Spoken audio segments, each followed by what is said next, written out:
I don't know how it got there. You walk by and set it down.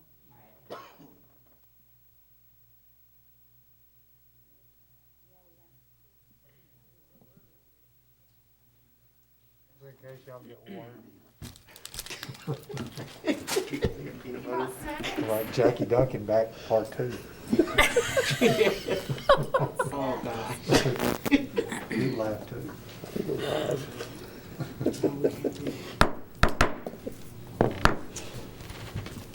Good evening. I'll call the meeting of the Board of Mayor and Aldermen to order. The agenda for our regular meeting is tonight's Monday, November the 9th, 2020, 5:30. First, we'll have a public hearing. A public hearing on ordinance number 1545 to amend the zoning map of Tennessee, of the Tullahoma, Tennessee, is set forth in the municipal code, which is ordinance number 1392, to rezone 2 parcels at 112 South Collins Street on Coffee County Tax Map 127B, Group C, parcels 33 and 006.00, from R1 Low Density Residential to C2 General Commercial District. Is there anyone that would care to speak at the public hearing? You'll be given 2 minutes. Thank you, Mayor. State your name and address, please, for the record. Eric Birch, 200 South William Street, Manchester, Tennessee. I'm here on behalf of Willard Mills, and we are requesting that this be rezoned. It's been used commercially for purposes for decades. Somehow it just slipped through the cracks, and it has come to our attention that it was zoned R1, and we are requesting that it be rezoned to commercial property. What is currently there? Currently, it is being used as a social club. Up until it came to our attention that it was zoned R1, and then that use was ceased at that point, but that's what will be there.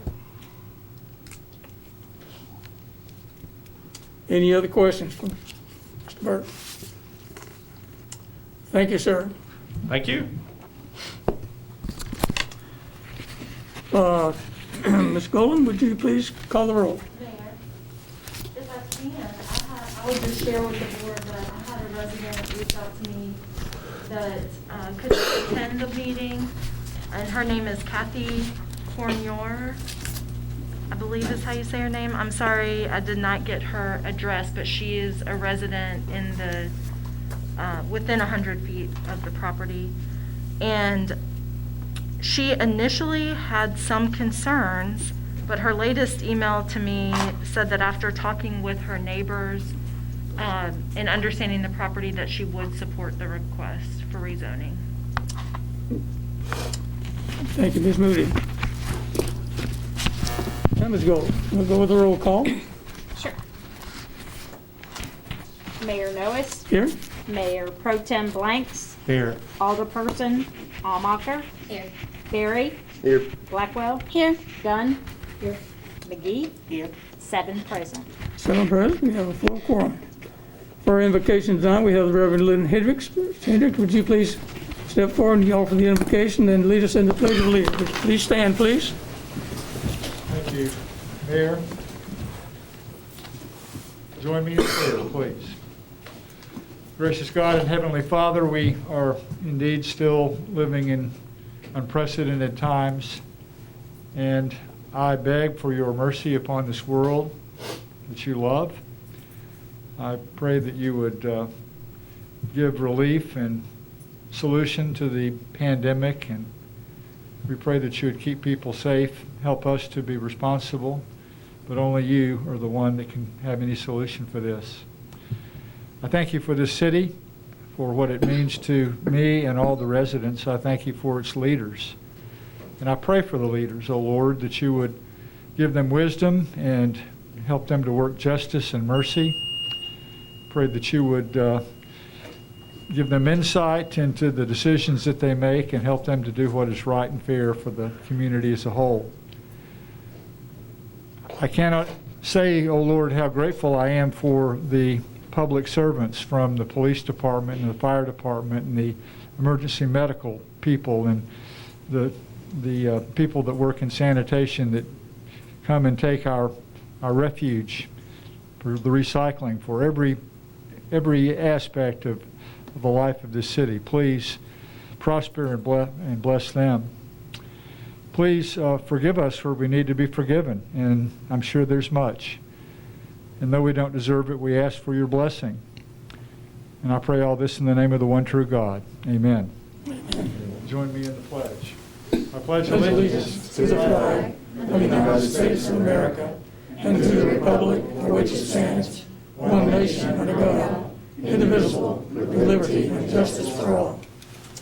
Thank you, Reverend Hendricks.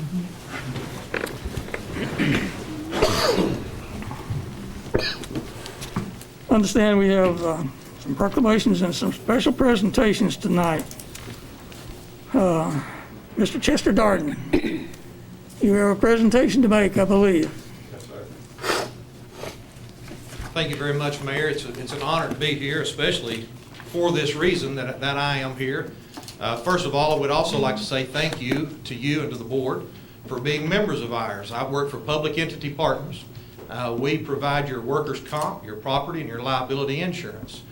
So we are grateful that you are a member of ours. And I'm here to talk to you tonight about one specific person, one specific employee, one specific team member that you have. This person maintains a very high human resource standard as they work in that department. She has brought a new perspective on training, one that is very forward-thinking and one that is also outside the box, and she does a great job with that. She has creative new ways to look at risk management, which is very important to us. Costa Bryce works very hard to ensure every employee is given the proper education and the proper tools to accomplish their task in a safe manner, that they may go home safely at the end of the day. Costa is always a professional in every situation. Costa is a true leader, and she excels in keeping the city of Tullahoma headed in the right direction when it comes to risk management. She is a true servant to the employees of the city of Tullahoma. She always makes the right decision. It's not always the popular decision, but it's the right decision. And she always ensures that the city of Tullahoma has an effective risk management program. We can discuss all of her accomplishments, such as the ADA transition plan, the COVID-19 policies that you've had to do recently, all of the training things, the health and wellness fair, the health program where the employees joined in and lost weight. We can discuss all those. But really, I want to speak to you from the heart a little bit about her tonight. And really, it's emotional for me sometimes, because I hope you understand the relationships that we build with these people that we work with. Costa and I have a great relationship, and I'm very appreciative to her. But let me describe her to you in this way. I'd say there's a very good chance that there are some situations that occur in this city that she handles, very difficult situations. And she handles them, and you probably don't even have to hear about them, because she takes care of them, and she does it in a professional manner. I'd also dare say that she goes to sleep, or can't sleep sometimes. She has sleepless nights so that you can sleep.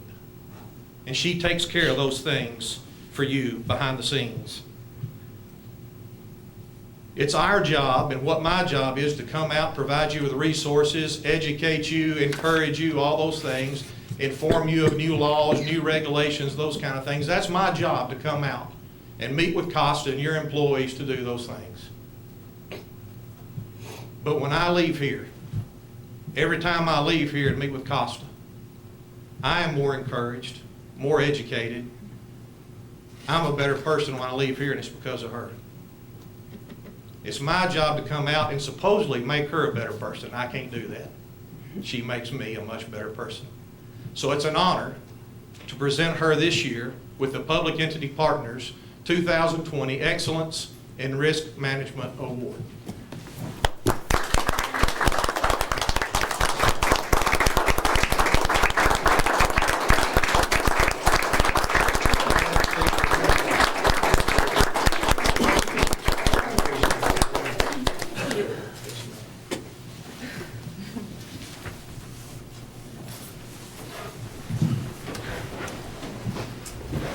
I am extraordinarily touched by that recognition from a dear friend, Chester, and so many of the individuals that work at Public Entity Partners that I've had the privilege to work with for 23 plus years since I've been here. They certainly say that there's a lot that you can't do alone. You really need to do it as part of a team. And that's what we have here at the city.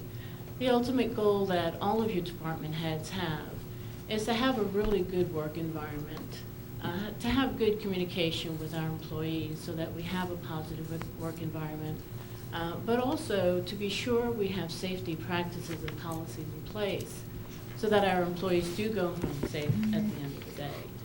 I do have to give my thanks to the department heads that I've worked with for so many years, again, working together. But they as well have so many initiatives on their own that they do in the best interest of our employees. I also want to recognize the employees who have been on our Safety and Wellness Committee. We have had over 100 employees in the 20 years that I've been here that serve on that committee. And they help to bring the information and give us input and their energy on how we can make things better for our employees, and then take that back into the departments to help support the safety culture that we strive to have. We also have employees that do building inspections throughout the buildings. But ultimately, it's all of us working together. I have been so privileged to work here 20 plus years. And again, working with a wonderful team so that we have good communication, good relations with our employees to be able to address any issues that come up and to be able to treat individuals with respect and courtesy and compassion, work through those differences and move forward as a city. It's a great place to work. I, again, am very moved by the words from Mr. Darden. There are a lot of team members, and I'll even throw in there the OSHA inspector, who many people do not want to see coming. Mr. Hank Plain, I've worked with him for 15 years, consider him a friend. If he comes in and finds something, it's only to help make our workplace better and safer. I also have to thank quickly the HR staff that has worked with me, including Lisa Shepard, who's been with me now for 5 years. She does a tremendous job.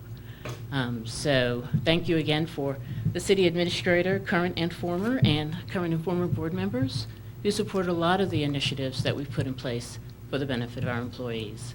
And thank you again, Chester, Public Entity Partners. I am very humbled and appreciate it. Thank you. Well deserved. Hold down your mask. You leave your mask. Okay. Stand there.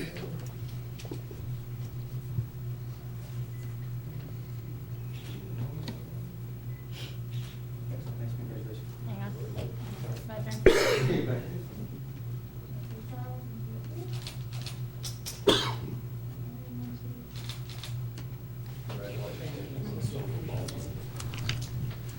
Very well deserved, Ms. Bryce.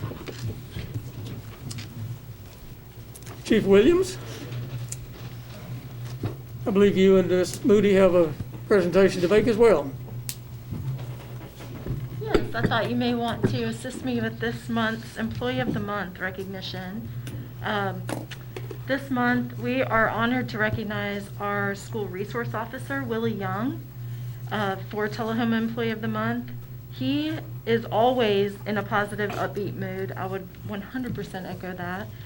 He makes it a point to constantly check in on the welfare of fellow officers as well as our staff. He's quick to volunteer and help if needed, and many times just takes it upon his own initiative to handle and take care of something without being asked, just because he knows it's the right thing to do. Personally, I think Chief Williams has witnessed him take the initiative to sweep up or mop up the squad room at the Tullahoma Police Department just because it needed it. And he's not only quick to take ownership of his surroundings, but he also deals with people in a caring and compassionate way. And these are things that we cannot train or teach, Whether it's a citizen in distress or a person that he's having to arrest, he treats them all with compassion. We're thankful for his service, his attitude, and the ownership he constantly displays in our city. Any other words? Yes, I would just like to briefly touch on, Willie, if you don't mind. Yeah, let's invite you. Yeah. You know, one of the things that we talk about and preach within the police department is taking ownership of not only our attitude, but our actions as well. I was trying to think of putting some words together coming up here today to honor SRO Young. And so what I've kind of come to is this. We've been given so many demonstrations over the past several months in my profession of things that are wrong with law enforcement. SRO Young is everything that is right with law enforcement. So, thank you. Congratulations.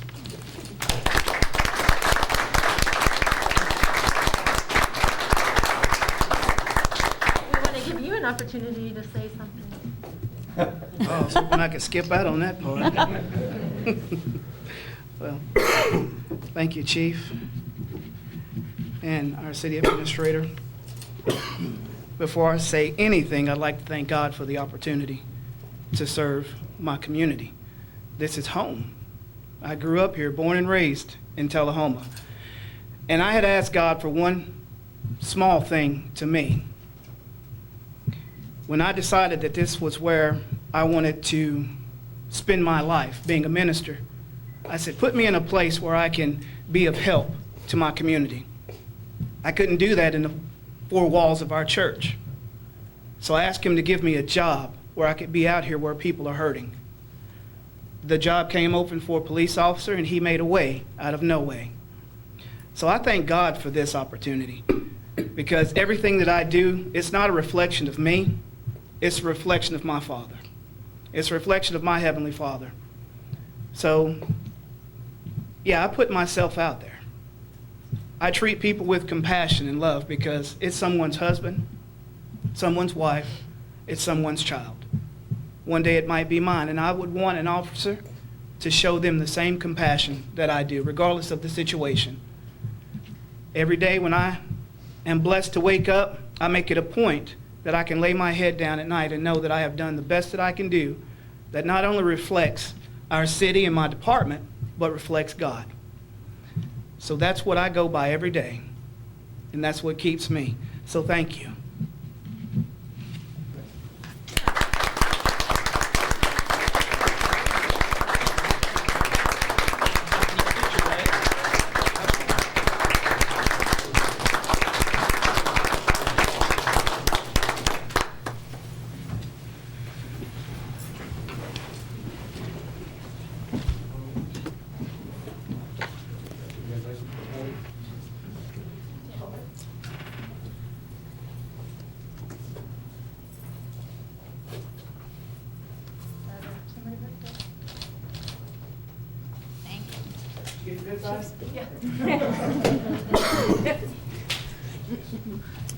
Congratulations, SR.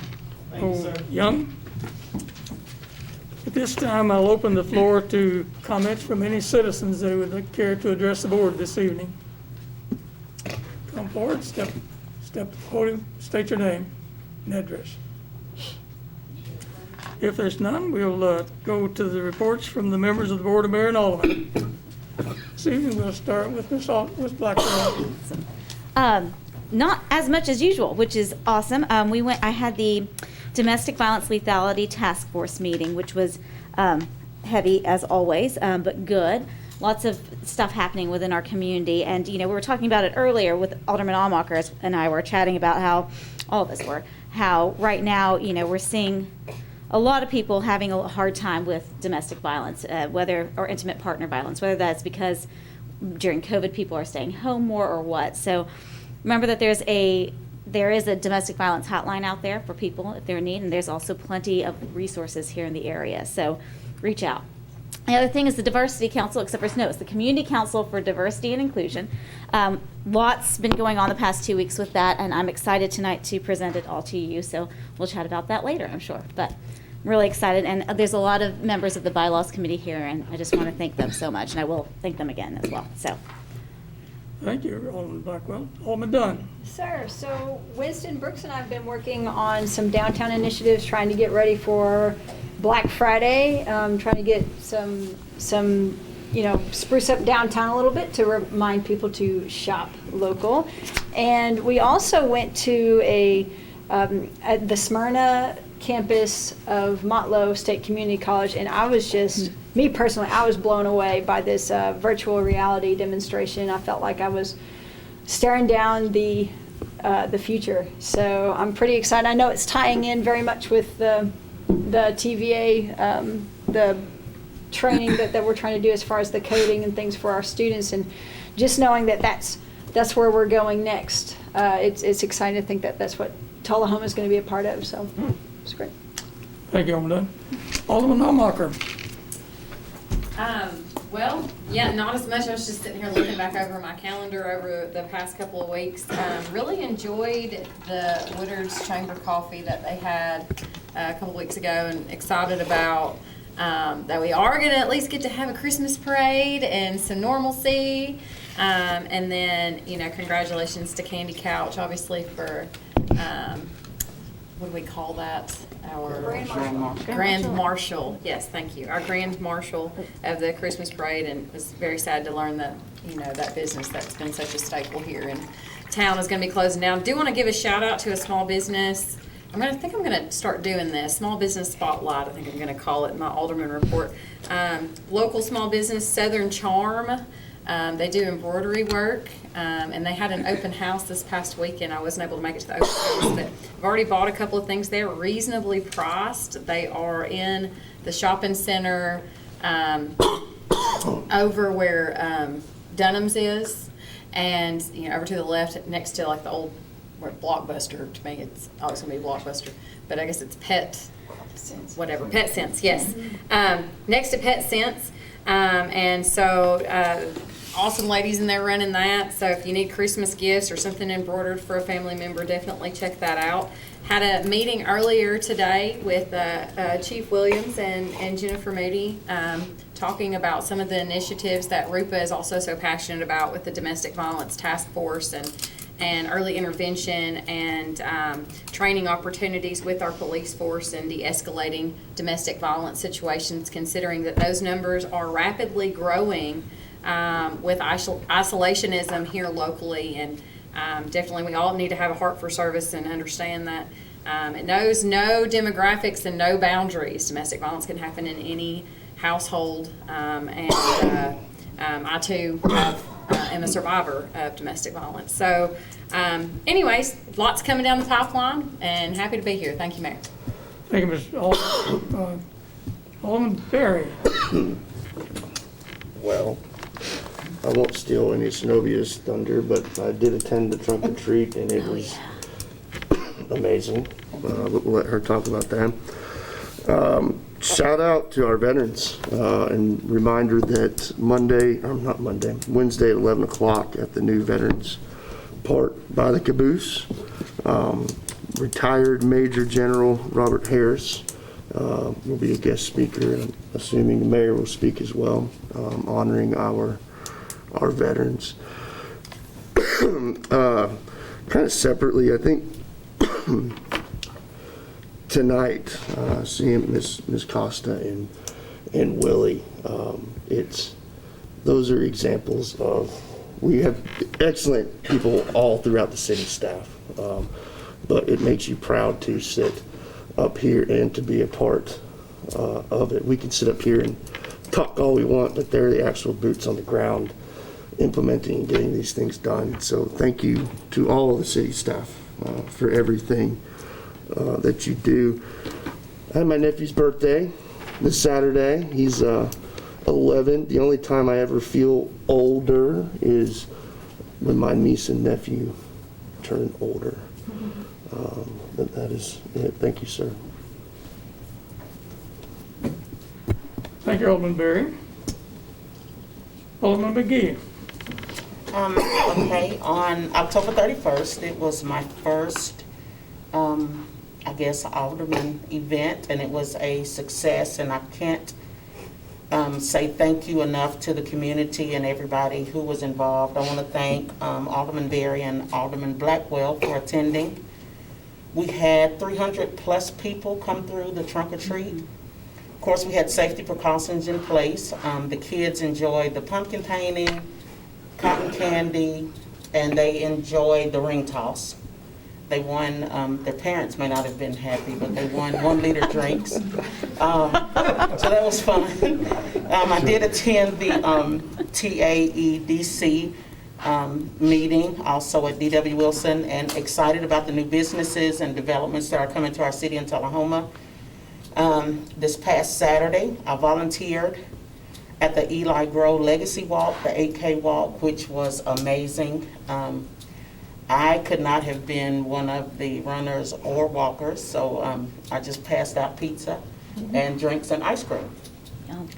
I do want to take this time to thank Costa for her encouraging words during the passing of my brother, and I want to just congratulate her for her award on tonight.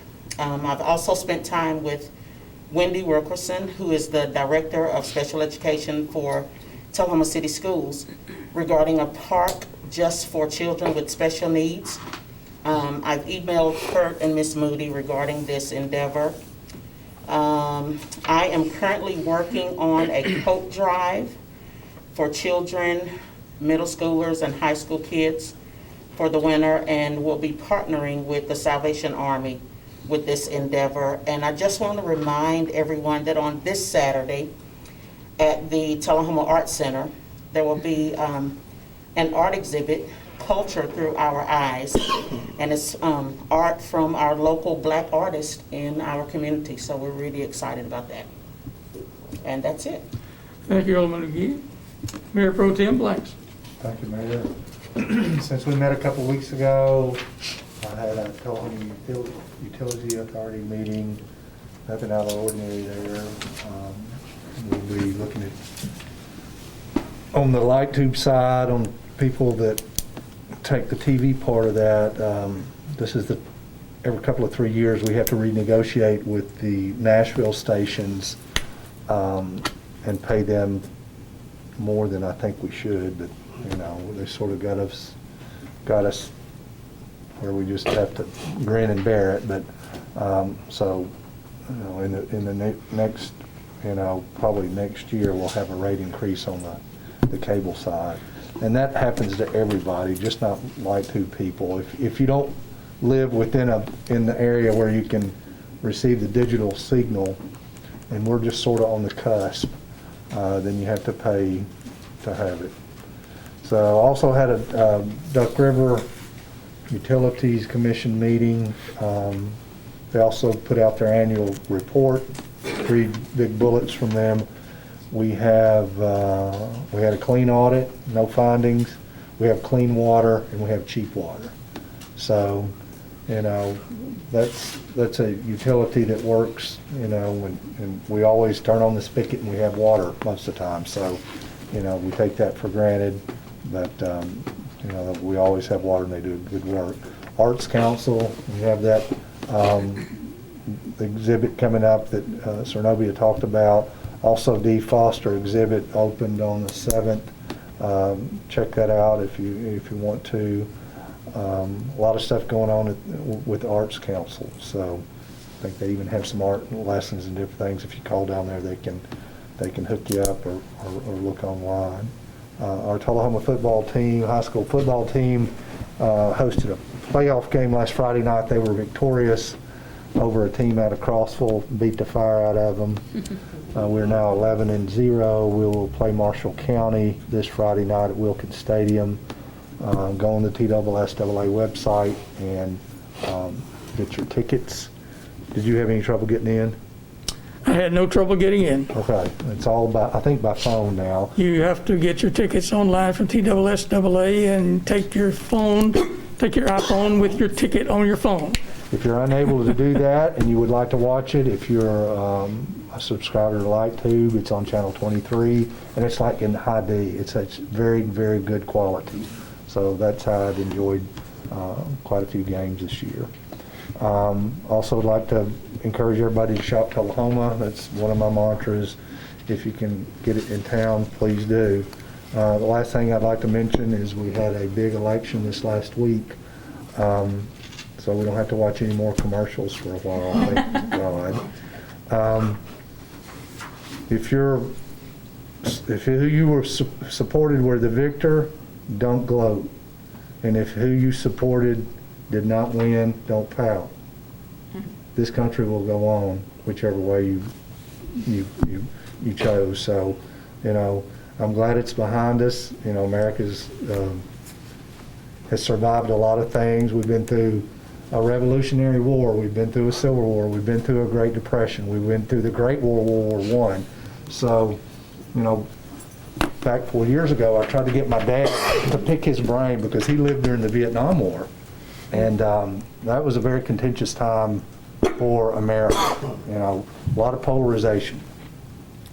And, he just sort of shrugged his shoulders and he said, we all always persevere, we always push on. He didn't really, seem to bother him that much. And I thought, well, if it didn't bother him, it should not bother me. So, the last couple of elections, presidentially or nationally, have been, long drawn out affairs. It's worse than having an enema. So I'm glad it's behind us. So like I said, if your team won, great. If your team didn't win, don't poo-poo too much, and let's just go on and get together and go from there. That's all I have, Mayor. Is that all? Yeah, a little bit wordy tonight. Thank you, Mayor Pro Tem Blanks. Speaking of contentious elections, Alderman Berry and I know about elections. We just went through one. Early vote cost me too. And I trust that I know all about it. And I trust that our country can work together as well as Alderman Berry and I are able to work together. That was a good one. Yes. And speaking of Alderman Berry, I owe him an apology. Last week, your last board meeting, he came in with some of the nicest masks. He passed around to all the board members, and it looks like he's done it again. Brought one for Rose. Thank you, Alderman Berry, for doing that for the board. Appreciate that. I was negligent in not recognizing you for doing that last time, so thank you again. October 27th, I attended the chamber meeting at Woodard's. It was a great event, and so it's been covered. On October the 29th, I had a town hall meeting. A town hall meeting it was not a city-sponsored function. It was a Ray Noah's function, and we had the Tennessee Highway Patrol at a town hall meeting. Citizens had an opportunity to come to a town hall meeting and tell the THP what they thought about them without retribution. How'd that go? And we did. But that was an interesting meeting. We have encouraged them to attend. How many in the room knows who your local THP representative is? I doubt if any of you do. That's a good But one. we have asked, we got one. So we've asked them to attend some of our chamber meetings to make yourself known, just so we could be acquainted with the THP side of our law enforcement. Then on the 2nd of November, I did meet with Mayor Cordell. Good meeting with him. It's already been covered. You've mentioned the Veterans Day Parade, Veterans Day event down at, we call it History Park, but it's Veterans Memorial Park there at the Caboose. We'll be meeting there for 11 o'clock meeting on the 11th. And not just meeting there, but there will be, veterans are going to form a caravan this week, starting at the high school at late 30 or so in the morning, and they will pass by every school in the city so that the children can wave to the veterans. It's a great thing that they're doing there, and then they will be arriving at Veterans Memorial Park there at 11 a.m., where we will observe a moment of silence for our veterans. One other word, only one BOMA meeting in November, and only one BOMA meeting in December. We will not meet the week of November the of Thanksgiving or the week of Christmas. So that's my report. And I want to comment to this board. For those listening, as you've gone around this room and listened to what all of our aldermen are doing in our city, I think you can be proud of this board and the work that they're doing in our community. And from the mayor to the aldermen, I say thank you, every one of you. Thank you. At this time, we'll have the report from our city attorney.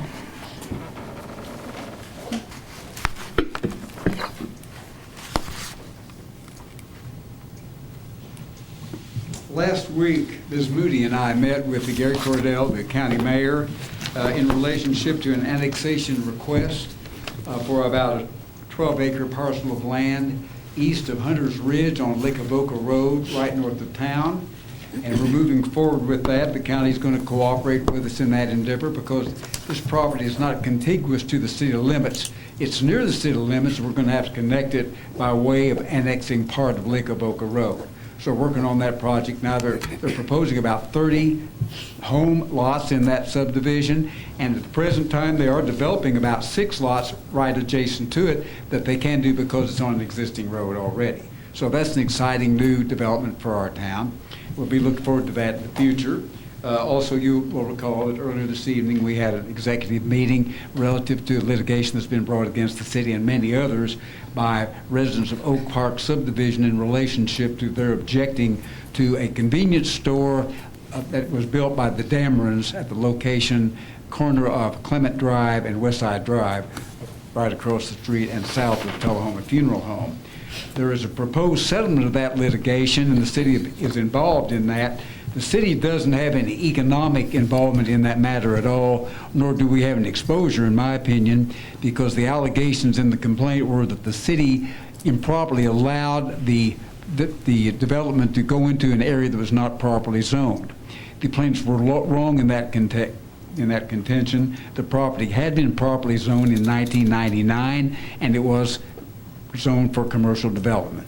However, in order to settle the matter without further litigation and the expense of litigation, we have entered into a tentative settlement agreement for this board to approve tonight.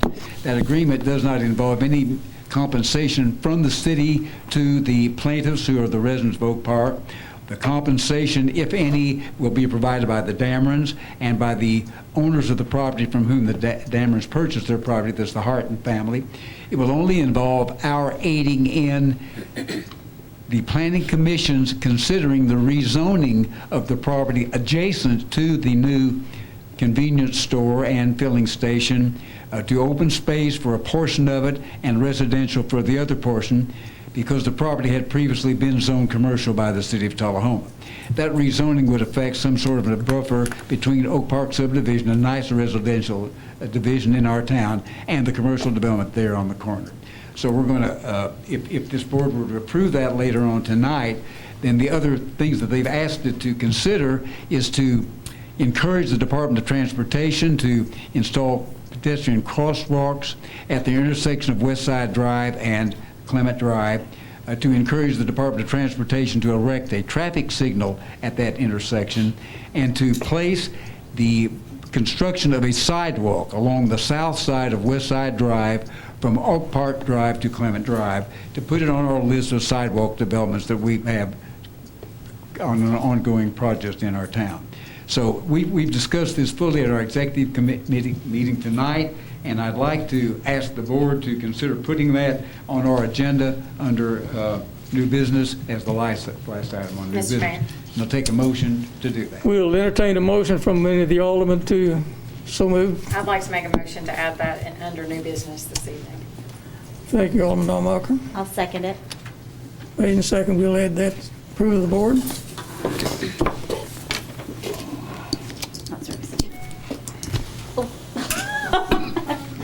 That's right. We need to post it now. And guess what? You guys have to vote again anyway. Oh, we have to go I again? wasn't ready, so. We have to do it again anyway. Yes. Well, oh, do we have, now? You can do it now, yeah, because I didn't flip it. Everyone please vote, because I wasn't ready. And it is a motion to add an agenda item regarding. Oh, very sensitive. We want to Okay. restate it. You ready for us to vote? Everyone, yes.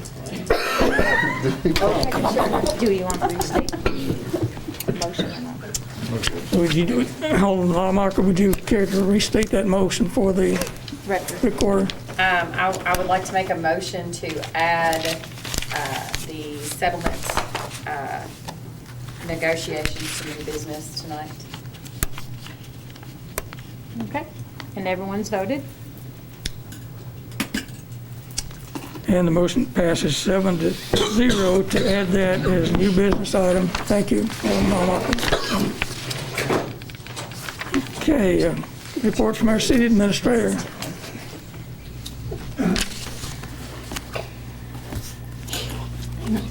Thank you. Tonight, I would like to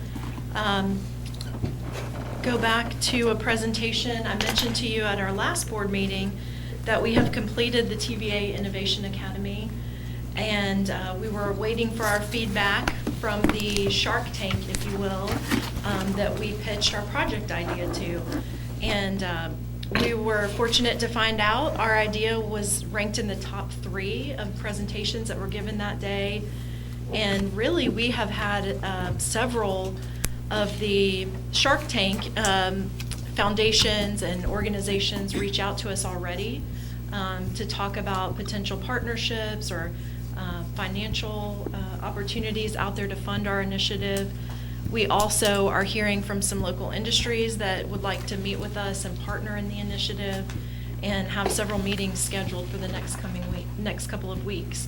So I thought, if you will, we were given only 5 minutes, and we had to hit the 5-minute mark, so I promise you it is a 5-minute presentation, and I would like to give it to you just the exact same way that we presented it to the Shark Tank, so you can see what the end result of all of our months of work and workshops has been. You're on the clock. Yes. And before I start, I do want to say thank you very much to the core team that worked on this. It was Tom Robinson with TAEDC, Winston Brooks with Community Development, Shelley Smith with Motlow College, and myself. And then we had a team, a steering committee, a much larger community group that we would come back to and share ideas and thoughts as we worked on this. Okay. Ready? We are Team Tullahoma, training tomorrow's tech giants. I'm Jennifer Moody, City Administrator in Tullahoma, and in addition to the city, our team includes industry partners from Motlow College, Arnold Air Force Base, Jacobs Engineering, and our Tullahoma City School System. Here are some of our local industry partners that have already committed to supporting this initiative, and we hope to add many more soon. Tullahoma exceeds expectations and amenities for a small, rural, 20,000 population community. We are a gig city located within 70 miles of 3 major metros in southern Middle Tennessee. Tullahoma is a city as unique as our name, with a rich heritage in aerospace and aviation. We hold a place of distinction in America's national defense strategy. We're home to Arnold Air Force Base and the University of Tennessee Space Institute. We have a talented workforce of engineers, scientists, and other professionals providing research, testing, and data analysis to both the U.S. military and NASA. Design thinking and innovation is in our community DNA. Pictured here is Jackson. He's an elementary school student who wants to be one of the first scientists to be on Mars when he grows up. And it's our desire to help him be anything that he can imagine. Our mission in Tullahoma is to ensure that no child has to leave to have the career of their dreams. The problem that we identified is that Tullahoma is lacking a local talent pipeline for our high-tech industries. It's resulting in too many young, talented people leaving the community. We must find a way to stop the leakage of high school graduates leaving our community to find work or to further their education elsewhere. Tullahoma's workforce is shrinking, and our median age is 40 years old and trending up. Our local industries are working harder and harder each year to recruit talent from outside the area to move to Tullahoma. In addition, we see that traditional manufacturing jobs have decreased by 5%, and manufacturing that remains is highly reliant on robotics and advanced technology. Locally, the coding courses offered are just no longer best matched to job-ready certifications. For too long, Tullahoma has lacked a coordinated initiative to excite and engage our youth in the high-value jobs that are right here in our community, so that tomorrow's tech giants can bloom where they are planted. So our solution, it's Tullahoma's ACE Academy, advanced coding education, beginning by introducing concepts in 3rd grade and progressing to more advanced skills through 12th grade. We want to teach advanced manufacturing, modeling, simulation, and computer programming, and not only engaging students, but also training teachers, offering summer externship programs where teachers can see firsthand the career paths and the work that goes on in our local industries, and then bring back that personal experience to the classroom to get their students excited about future careers that are right here locally. Our industry council will provide mentors and speakers in the schools and help us measure success and adjust to emerging industry trends. Last, we know outreach will be essential to ensure that the community knows about the opportunities available within Tullahoma schools, and so we can share our success stories. The mission of Tullahoma's ACE Academy is to grow our own local talent pipeline with advanced high-tech skills, building upon our engineering, research, and testing excellence in aerospace and aviation. We believe there are 5 steps we need to make this a reality. First, formal commitment with the Tullahoma City Schools. Second, gain commitment from our industry partners.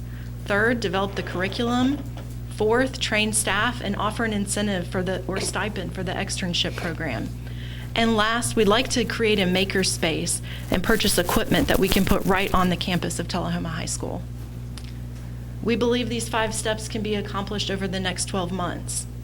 And so this is what we're asking for today to make ACE a reality. We'll need an investment of $450,000 to start this program and make it sustainable in 3 years. We intend to obtain investments from our local industry partners and others, including foundations and possibly grants. Today, we're looking for feedback and suggestions on how to measure success. We'd like to form from our industry council an independent review board, and this will help us identify milestones and metrics and help ensure our programs stay relevant and future forward. Last, we need connections to mentors and speakers to help us promote the program locally and regionally, and we welcome the opportunity to network with other communities that may already be doing similar work that we can learn from. Thank you for this opportunity. Close enough. Good. Good job. So one of the organizations that Winston and I and Tom had an opportunity to talk with today was an organization called Lead for America. And you may be familiar, I think, with Teach for America and AmeriCorps, some of these other programs, but this is one that's very unique, and it connects future leaders with their hometowns, wherever they may be in the country. It encourages them to go back to their hometowns and lead and do projects for them. And so we're going to be learning more about that and how we could maybe bring a fellow. We do know there's already fellows for Lead for America, 2 in Chattanooga, 1 in Memphis. And so they have partnerships in Tennessee and are very interested in helping support. We see a similarity to their mission and ours. And so we're just excited to continue seeing where this leads us. We know we believe we're on the right track, making sure that these high-value jobs that are being created right here in our community go to people right here in our community. So, thank you. Good job. Thank you. Let's go to the consent agenda. I'll tell you that all matters listed on the consent agenda are considered to be routine and will be enacted by one motion. There will be no separate discussion of these items unless a board member or a citizen so requests, in which case that item will be removed from the consent agenda and considered separately. During that portion of the meeting reserved for comments from citizens as shown on the agenda, citizens may request that the board remove an item from the consent agenda, and that discussion will be held on that item. I'll read the caption for the consent agenda. Item number 2119 is the minutes from the October 26th regular meeting. Item number 2120, financial report from September. Item number 2121 is to approve the annual public library maintenance of effort agreement with the Coffee County Public Library System. And item number 2123 will be to approve the amendments of a memorandum understanding when Coffee County Emergency Medical Service and Tullahoma Fire Department for the effective provision of coordinated emergency for medical response services. Your motion to approve the consent agenda. Move to approve. Motion by Blackwell, seconded by Snowville. Ms. Black, Ms. McGee, excuse me, Snow. All in favor?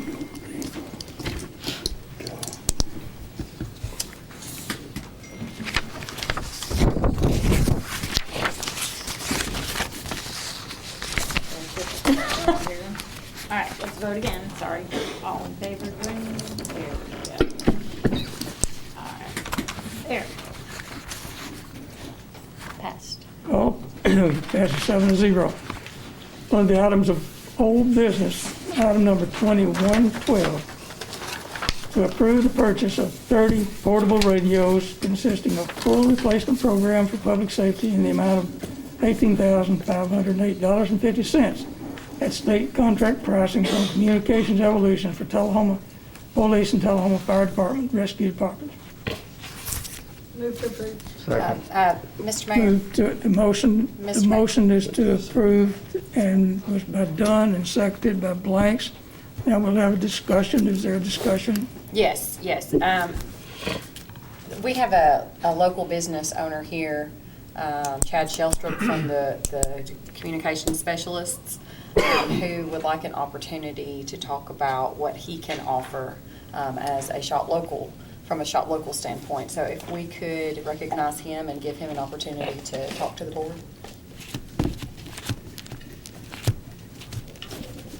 Pleasure of the board. Fine by me. That's fine. I think we postponed it last time. Yeah. So that he could have an So opportunity. he could speak. Yeah. We could have had that during his comments from the citizens. This wouldn't have been appropriate, but yes. Mr. Jessup, we'd be glad to hear from you.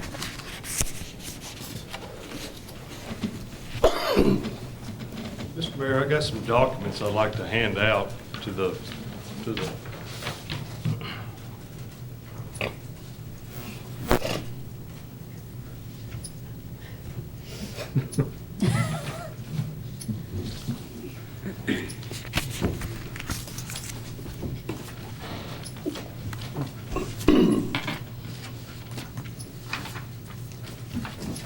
Thank you. Sit them down, pass it around.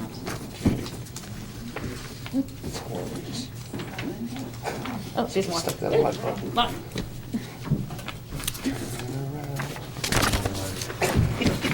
You couldn't solve, did you?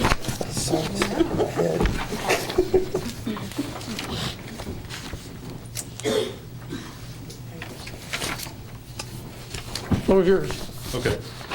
I would like to thank the Board of Mayor and Aldermen for the opportunity to speak with you this evening. I would also like to thank the Tullahoma Fire Department for giving communications specialists the opportunity to submit a price quote for the Motorola XPR 3500E portable radio, which I have here.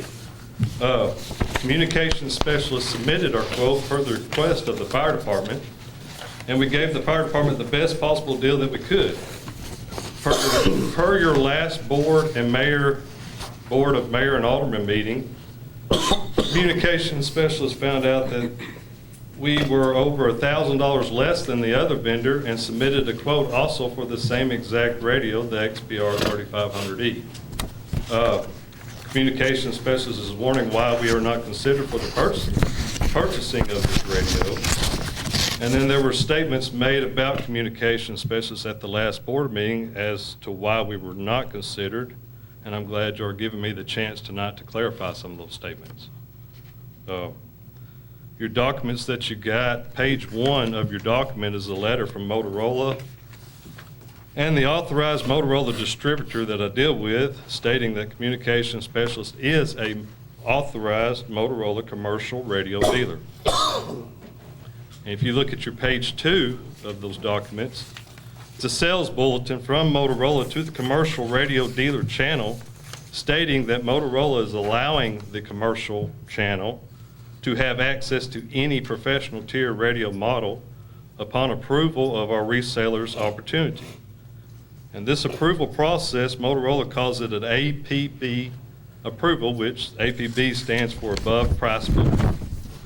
Motorola has stated to me that this is a one-time approval per customer, which means once you get approval for the specific customer, which in this case is the Tullahoma Fire Department, that you don't have to get any more approvals to quote or sell to them a professional tier radio in the future.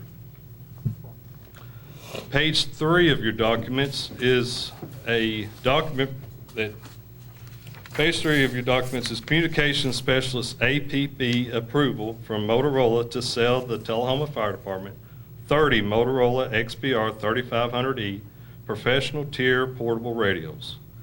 This approval process was submitted for Communications Specialist by the Motorola authorized distributor.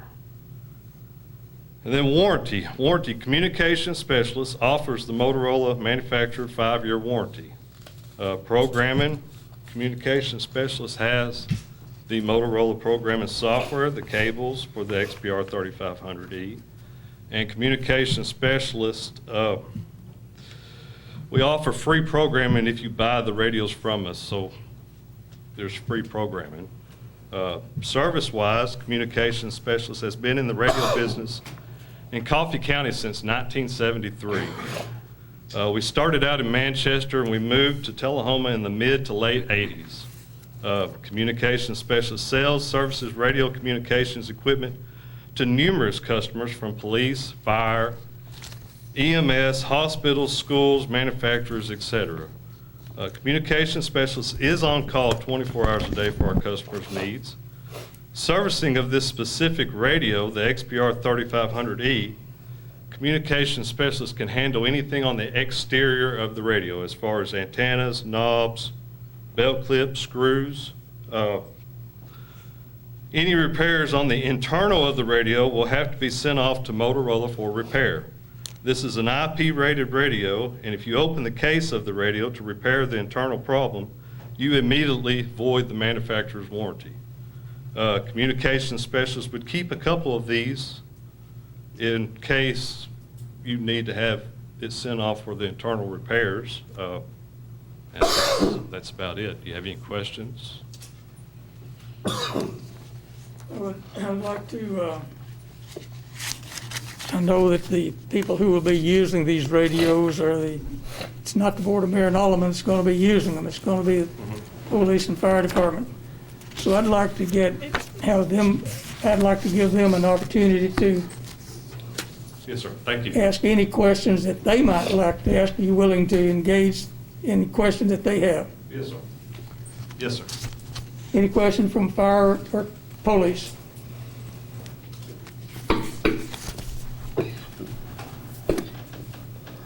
Thank you, Mayor. I would just like to add that we are considering more than just price. We're considering the service. We looked at it. We looked at his quote.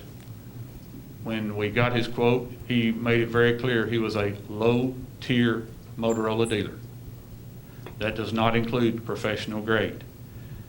He evidently has since got permission to sell, as he said, a one-time deal to sell us 30 radios. That's what he said. So I'm still concerned about the service. We are in the middle of a project that we've been working on for a year, buying portable radios, mobile radios, installing new repeaters. They've all been through the same company that does the communication center work, that does the ambulance service work. They do TUA, they do Elk River Gas, which are two key partners that we speak with regularly on the radios. And I just am still concerned about buying from somebody that just got permission to do a one-time sale of radios. Now, I would love to be able to do a local. if we had an authorized, professional-grade Motorola dealer right here in town, I would buy from them in a minute, because it'd be a lot easier for me to just drive a block down the road and say, here, fix this radio. But I can't do that. Not right now. Not with Motorola professional grade.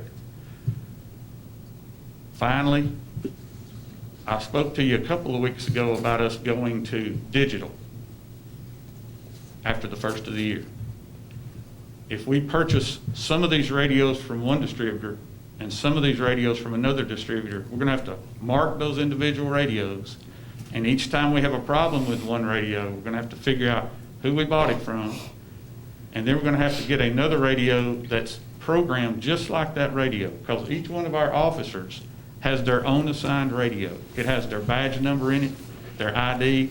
If they get in trouble, they can push a button. We already know who it is without them saying a word. If we're going to have radios that are going to be sent off, that radio that they hand us to use would have to be programmed right then to match that person. It's just going to add a lot of possibility for confusion and problems, and that's normally where it breaks down, is in communications on an emergency scene. So we're very happy with our service right now. We're very happy with the dealer that all of us are using, and I would just encourage you to support police and fire chief with our endeavor in this final purchase of these portable radios. May I ask for clarification from Chad? Chad, would you mind coming up? So it's my understanding that you said this was not a one-time quote, you had to get permission one time. It's a one-time right? approval. Now, if Tullahoma Fire Department was to come back 3 months from now, 6 months from now, I don't have to get approval. I can give them a quote, and I can also sell them a professional tier radio. And so It's a one-time approval for, like, Tullahoma Police Department came to me, I have to get approval first. Once I get that approval, then I can deal with them in the future on the professional tier radios. But Motorola has been pretty forthcoming in saying that they're going to give you the approval like they did in this situation.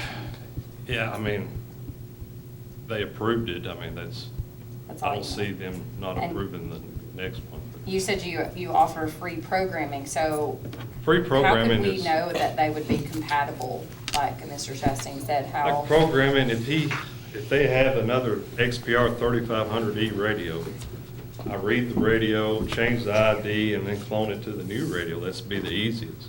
If not, they can supply me with the channels and what they want in the radio, we can program it. So you can program them where there would not be a lack of communication interdepartmentally? No, it would be the same as what they got in the radios. You just read it and then change the ID, because it's probably got Chastain's ID or Chief Williams's ID to whomever ID they want. Put it in there, and 10 seconds later, write to it. Chief Williams, you're a user of these radios. Do you have any comments, any questions for Chad? No, I just would like to reiterate the words of my colleague, Chief Chastain. This was a project that we started shortly after I kind of hit the ground here, and actually he had already started before I got here. We've kind of accelerated it. We saw a need for us to invest in our communication systems within Tullahoma, and not only for us, but also to bring Public Works into that fold. And we're probably 2/3 or more into that project right now. So I reiterate what he said as far as I think it's important to maintain consistency in what we're doing and how we're doing it.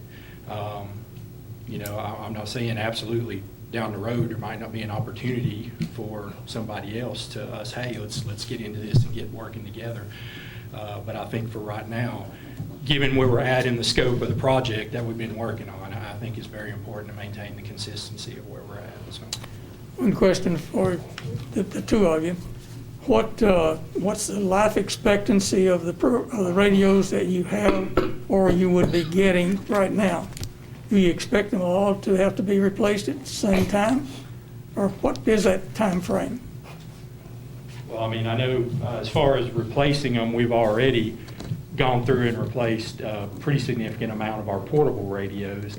I'm going to have to be replacing a pretty significant amount of my radios that are in the vehicles once we move towards going digital. you know, as far as, I don't know what the life of the radios were before I got here, as far as how long they were in use. Before this number, we were using a HT1250, and we've been using those about 15 years, Motorola HT1250, but it did not have the digital capability. And they have phased that radio out, and we're starting to see problems getting materials and stuff. So that's why we were kind of pushed to move this forward a little bit on this digital aspect of it to get the new radio system up. The new repeaters, which we've got them installed, and we're just a few things away from being able to switch to digital. Well, I think in all respect to Mr. Chaucer, when might he be able to competitively sell radios to the city? Well, I don't speak for his business, but what I would be looking for as a dealer, somebody that would come to Chief Williams and I and say, hey, we're here, we want to get your service. I want to see what they can offer us, their location, where their shop is, where they'd be pulling our vehicles. I mean, I've got $1 million ladder truck that they might be working on at some time. I want to make sure they've got the proper liability insurance if something goes wrong. So that's some things that I think would be important. Plus, be a fully authorized professional grade dealer for Motorola. Have the authorized technicians, have the facility and the license, and a little bit of experience. And I think it says a lot when you look at who else uses the same people we use. We're using the people that just about everybody in this area uses. TUA, Elk River Gas, Jack Daniels, Motlow College, they all use Communication Evolutions, the same ones we use, because of their history and their abilities. They can do it all. It's a one-stop shop. Thank you. I have one comment I'd like to make. You know, I feel like you can buy the same bunny bread at Publix and at Piggly Wiggly. And, you know, we have these shop local initiatives. I just feel like it's completely antithetical for us to keep pushing that and not give a local business a shot. You know, I think this might be an opportunity, 30 radios, to, you know, see if he was able to meet the demand that's required. So I just wanted to say that. Mr. Chaucer, did you have any final comments that you'd like to make in response?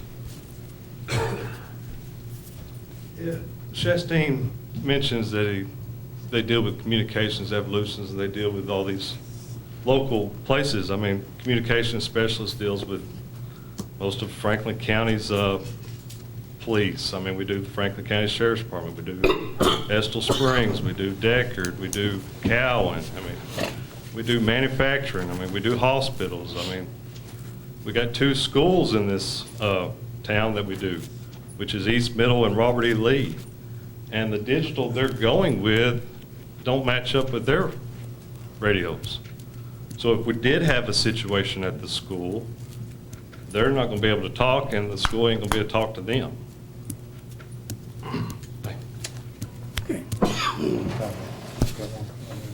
I did meet with school supervision at the high school Friday about their radio systems, and the high school had purchased some radios from a local vendor that would not match up with our radios, but they have since gone at the high school, went to Nashville and bought a whole new radio system this year that would function properly and that will program into our radio system.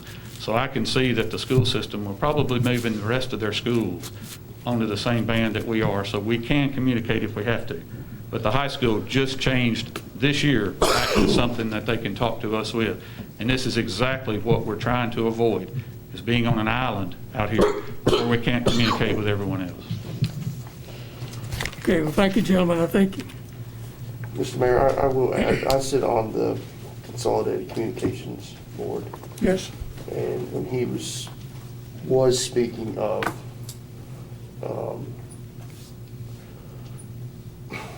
kind of like we're not using the radios. So to me, it's who's important. I always want to shop local.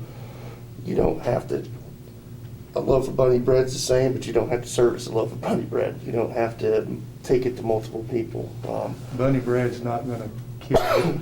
It's not going to keep you safe. I mean. Yeah, and I would love to, I get on the comm center, everybody's using the same the Sheriff's Department, the comm center itself, Manchester Police Department, and correct me if I'm wrong, but it's all through communication evolution. So when they come down, if there is an issue at the comm center, they can take care of the equipment for basically all of Coffee County. Now, I do respect that we is using Franklin County, and there are others using it, but we don't deal with we deal with Franklin County, but our equipment is here.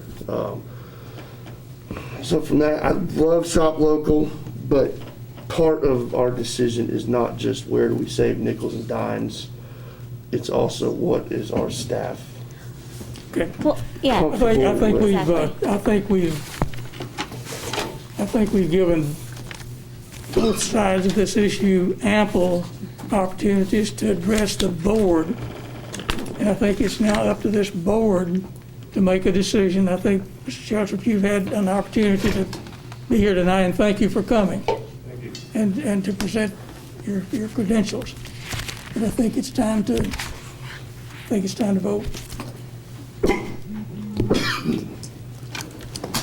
And we're voting as what's on the agenda is for the current supplier.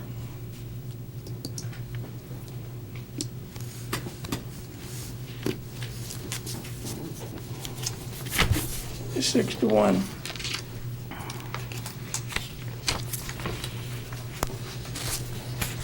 Thank you, Mr. Shellstrop.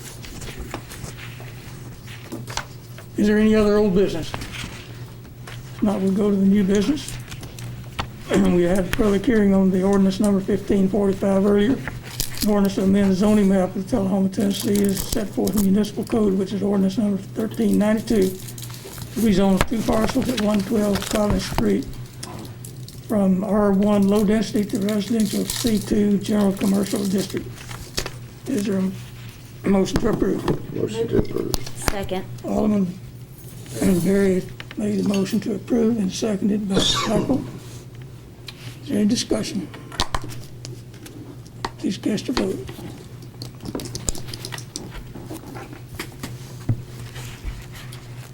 Seven to 0.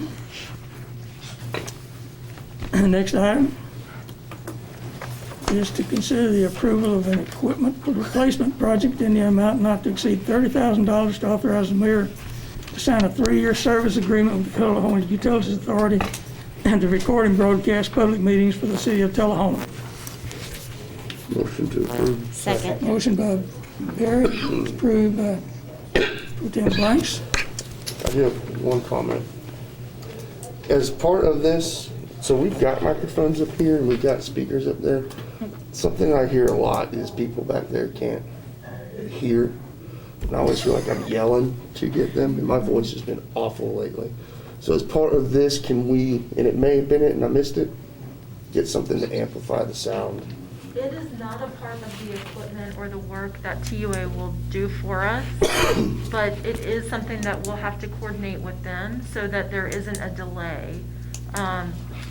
We were able to talk through it a little bit. There's a chance that the equipment we have may be able to be amplified in the room, but we're gonna have to test it and see if we end up with a dubbed effect where your mouths, are moving and the sound comes later.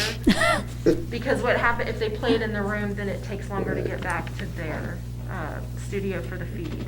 So we're gonna play around with it. The goal is to try to amplify it in the room and for the recording, but I think the priority is the recording, unfortunately. So I'll do my best, though, to try to see that both can happen. Your point is well taken. It is very difficult to hear from back here, from what's being spoken up here. It's also very difficult for people that are listening in to hear as well. So we've got our homework cut out for us. This is a $30,000 investment, and with new technology, I believe we can get there from here. But MP has been doing this for many, many years, providing the equipment. They bought the equipment to start with, and said he didn't buy it. P-Head bought it, so we give a shout out to P-Head for what they've done for the many years. I have spoken with P-Head, and they are on board with this agreement. So it's not something we're taking away from them. They will still be able to take the feed that we're giving them and to feed it to their other to their other ATT. One more quick question. Do we need a 65-inch television? Is that what I read? That's what was recommended. Is it for our benefit? Ideally, we would have multiple televisions, I believe, in this room, so that we could go away from this pull-down screen and maybe have them, I mean, we'll have to see with the electrical and where it makes sense, but we'd like to have some that are for your benefit to see presentations, and then some that are for the audience's benefit. The one television in the back would replace the tube television, and would allow you to see cue you to when the meeting is starting, because we'll no longer have anyone physically here from TUA. They'll be able to control all of the cameras remotely from their studio. And so when you see that the music and the intro start to play on the TV, that's how the mayor will know to start the meeting. Fancy. Okay, we have a motion and a proper motion and a proper second. Any further discussion? Not cast vote.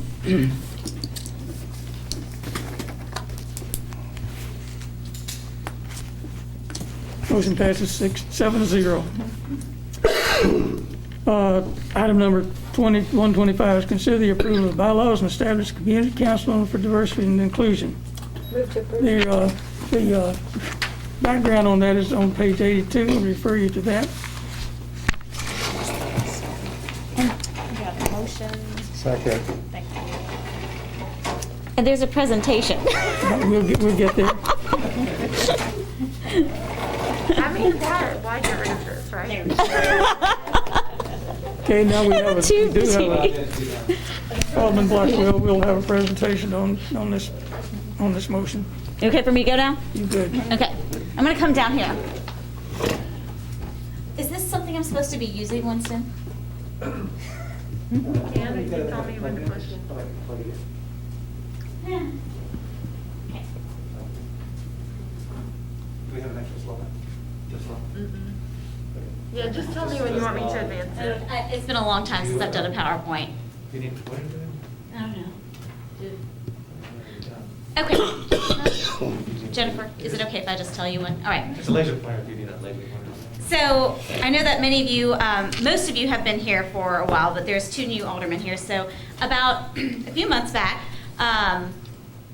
there was a discussion around beginning a community council for diversity and inclusion. And diversity council is what it used to be called. And can y'all hear me okay? Okay. Jennifer, you can go ahead and next slide. So I kind of wanted to give you background as to how this came about, because I think that's important, because I feel like it's very important for y'all to hear how community-driven this was. So after the unfortunate incident with George Floyd, I was speaking with someone who I consider to be a mentor. I was speaking with Stephen Hobatter about what our community can do better in terms of how we support our underrepresented communities here. That involves a lot of different people, and we'll talk about what those words mean for everybody in a bit, but what we could do, how we could be better. And in that conversation, I realized I should talk to you also Pastor Torbert, who has been, I think those 2 men have been, I'm going to be honest, they've been incredibly amazing guiding us through this process. So in talking with them and seeing what kinds of needs we're having, what we were realizing is that there was a lot of different communities within our own community that we didn't necessarily hear from all the time. And so for me, it was important for us to figure out a way to give them a voice. And so what we began doing is I met with Ms. Moody, who has also been incredibly helpful, and how to get this actually started in an appropriate manner. Because, we all have ideas, but what's really important is to hear what our community's ideas. So our first step was to actually have an open meeting to get a feel from our community as to what concerns they had, what ideas they had, and whether there was even interest.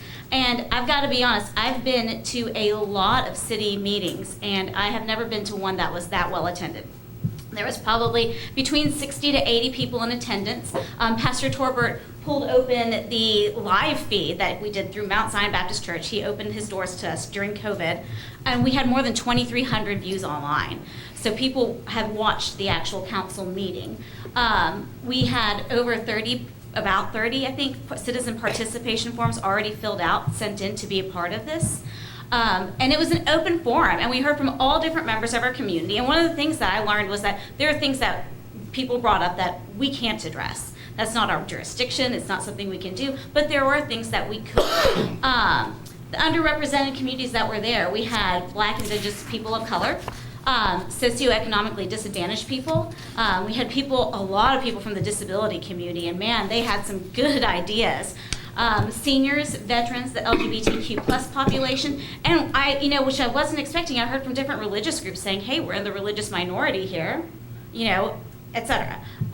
So what we realized was that there were projects that were actually things we could work on, I think, as a board and as our city itself and as a community. So the process, y'all know I'm not patient, but there was a process to doing this. And so what the first step in the process after this meeting was to sit down and create bylaws. And members of the committee are here, the committee members from the bylaws committee. We held 2 meetings. I want to thank Stacy Lynch and Steve Worsham right now for their work on the bylaws, and Jennifer, and we also consulted with MTAS a bit to understand the Open Meetings Act.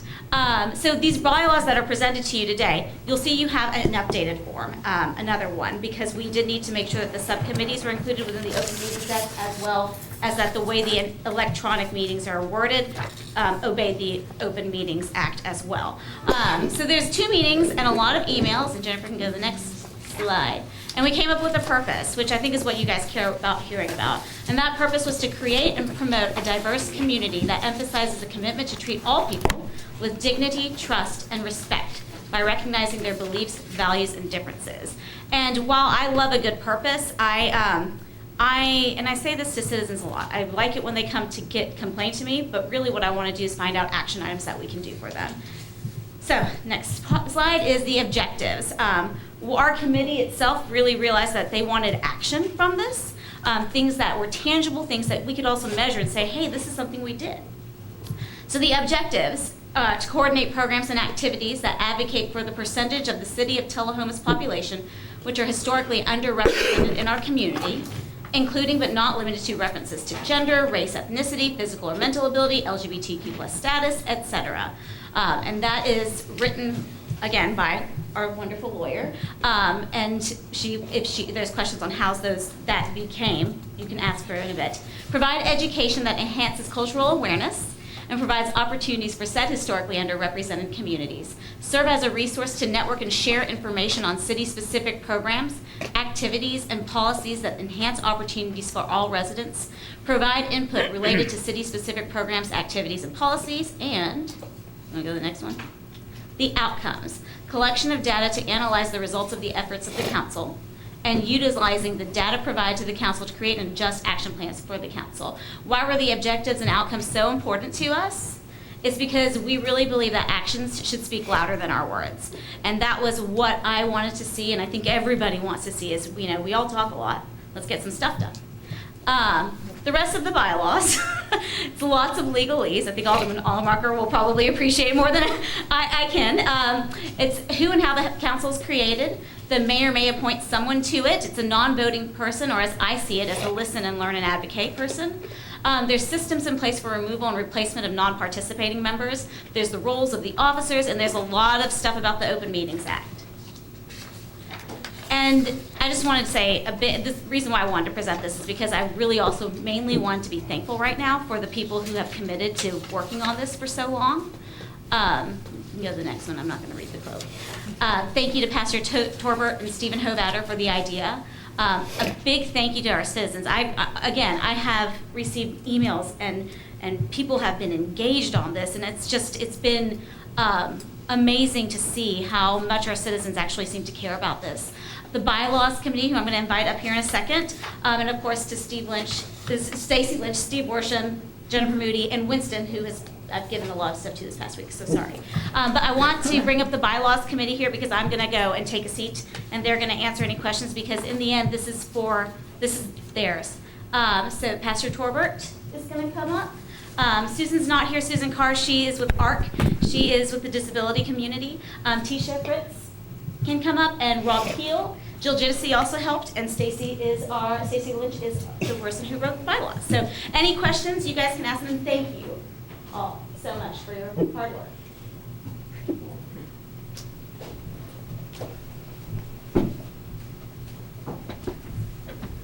if there's any questions. Questions from the board? They're going to make it easy on you. Thank you. Thank you. Thank you. Thank you all. Thanks. Do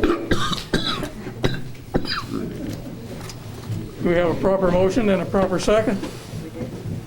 There's no further discussion. We're ready to vote on bylaws. I have a couple of things. This is, and I want to preface this with, I really support the initiative for this, and I want to help in any way possible. I have a couple of questions, though. This is, what is the, and Jennifer may have to answer, the committees and councils that are formed under the city versus outside of the city? I'm sorry. I was asking for something. Councils and committees that are formed under the city versus outside of the city. What's the significance between the two? One of the significant items that we discovered is the Open Meetings Act, and that's why you had some revised bylaws tonight. If it is formally created by this board, it does fall under the Open Meetings Act. All the meetings will have to be open to the public, advertised with adequate notice, which is typically 7 to 10 days, and then minutes kept and a record kept of all those meetings. As far as it being, so is it it's an official council of the city? So it represents the city of Tullahoma? Do we have other councils where the board doesn't appoint the members? Yes, art council. We just put a person on? Well, and it has, yes, I think the members for are. clarification, we They're still all approved by the board? all of our boards and commissions, all of their members are appointed by the mayor, but the vast majority of them are appointed by this board. And even the ones that are appointed by the mayor, we bring those on the consent agenda for you to officially acknowledge those appointments. And this one we do as well. It would come to the board. I was thinking I think that what you may be thinking about is we have had a practice of mayors creating committees that are less formal than this. So I've seen that with the Get Fit Committee and even maybe the Go Green Committee or the, where we don't have official bylaws for those organizations, Tullahoma Pride, but they were created by the city and are an entity of the city, and we appoint the members. 4.3, page 84. I don't know how I missed it. And it will come in front of the Board of Mayor and Aldermen. They have to fill out like the citizen participation form, all that.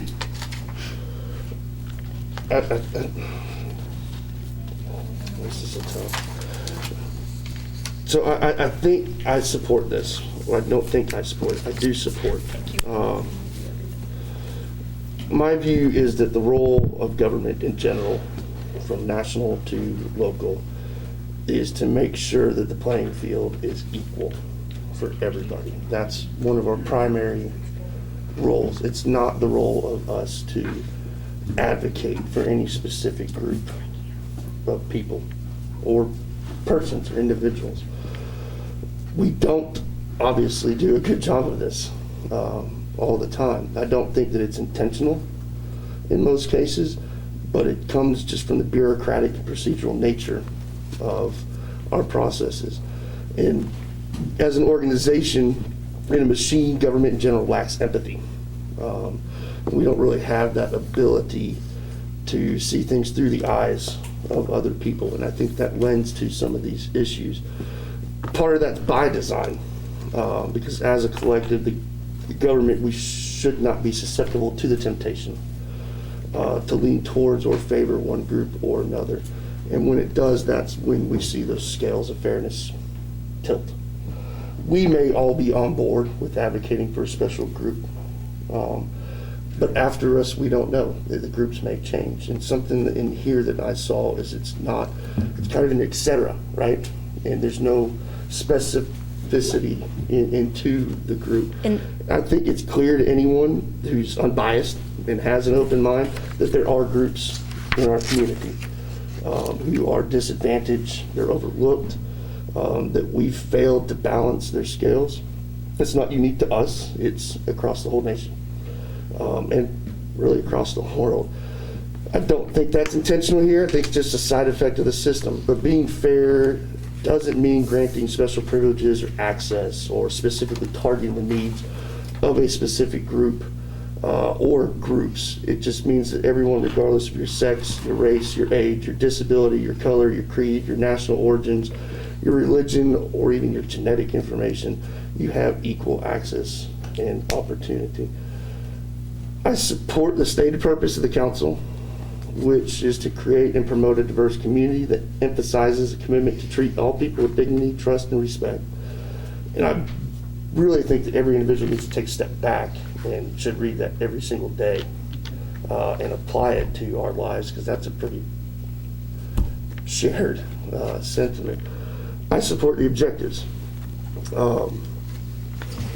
I applaud the initiatives that were provided. The Black History Museum, the various exhibits, the sponsoring the We Care MLK committee, the scholarships, all of that's great. Personally, as an individual, I would do anything that I can do to support those issues. That being said, I believe this council should be formed as a standalone nonprofit community advocacy group versus under the umbrella of the city. I also don't think that it solves the government-specific issues of equality that many believe that it will, which is why I think that we as a city government should take additional steps towards a strategic plan for our city that includes ensuring fair and equal access for all the groups. We need a plan that addresses generational poverty in our neighborhoods that have been left behind and forgotten. A plan that addresses maintenance of our facilities, which we've started with the ADA and made small strides. And I think that advocacy groups such as this council and others can play a vital role in helping translate the needs of the community, but I believe that the full scope of the council lays outside of our role as a city government. We'll have a non-voting representative on the board, but this council, who is under the city and represents the city, will make decisions that reflect upon the city. And I can see this becoming political. There's a lot of room for subjective decisions on who is disadvantaged, what is disadvantaged. And I think that there's a pathway for this to work, and I think that it would be better served outside of the city government and community powered. So I would like to ask Ms. Lynch to come up, and I think you're speaking to the et cetera part. And I think that she's the lawyer who wrote it, and to allay some of your fears on that, possibly. And I also, yeah. I'm not real sure that I can speak to his concern, because I don't think the concern is the et cetera part, if I'm hearing you correctly, Alderman Berry. But I will speak to that, and I'll speak to a little bit, because I think it goes further to the bylaws, and understand that bylaws of an organization are intentionally written to be flexible, and so that you can continue the business of the organization. And I think that might be your greater concern, if I'm hearing you, because I think your concern is not necessarily with the organization, but its position and its role with the city. I believe is what I'm hearing you. But I do want to speak to the et cetera part and the historically disadvantaged, because I think we all can attest that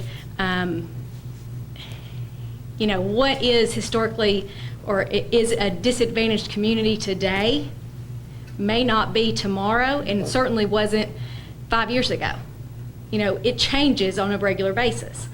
And so if we continue, we don't ever want to have a set of bylaws, which is intentionally written to be the manual for an organization. We don't want to write it so strictly that the organization that it's there to protect and to guide can't adhere to it. So that's why the et cetera is in there. And when you look at what is a historically socially disadvantaged group, the core of it is, without having to define it, and that was a difficult thing when we all got together and tried to decide what do these bylaws need to address and what is our purpose and what is our objectives. And when you look at what a socially disadvantaged group is, it's any group that has been subjected to any sort of racial or ethnic prejudice or cultural bias. But more importantly, because of that, their identities as members of the groups without regard to their individual qualities. So it's nothing that they did, but they've been biased. They've suffered some sort of bias. And that social disadvantage must stem from circumstances beyond their control. Well, yeah, I can list out, and did, all of those different things, but you have to have the et cetera, because again, you don't know what's going to be tomorrow. But I don't think that's what your concern is. Okay. I think your concern is what sort of power does this group, this council have? And I heard you say, is the city bound by the decisions that this council makes? And one of your concerns is that these decisions that this council makes, then the city is going to be abiding by. But if you will look very carefully at what the objectives and some of the main objectives, I think we were very careful to make sure that we knew, that we put in there.